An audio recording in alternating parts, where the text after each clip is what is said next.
लालपुर धाम गुरु गद्दी संगवारी हो। यहाँ 3 दिवसीय 18 दिसंबर गुरु घासीदास जयंती के उपलक्ष्य में 3 दिवसीय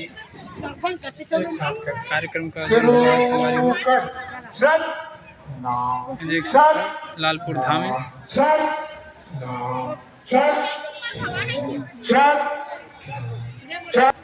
देख सकते संगवारी हो। सवेरे पहुँचे हैं पूरा लालपुर धाम में। आप मला दर्शन करावो संगवारी हो।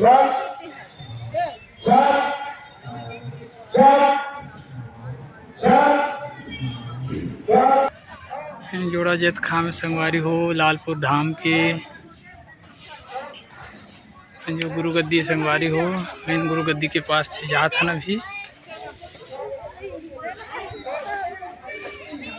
जय सतनाम। ये हरी संगवारी हो मेन गुरु गद्दी देख सकते हो संगवारी हो। मेन गुरु गद्दी लालपुर धाम के तो संगवारी हो। वीडियो को ज़्यादा से ज़्यादा लाइक करो, शेयर करो, सब्सक्राइब करो संगवारी हो। रमेश सतनामी देख सकते हो संगवारी हो लालपुर धाम गुरु गद्दी।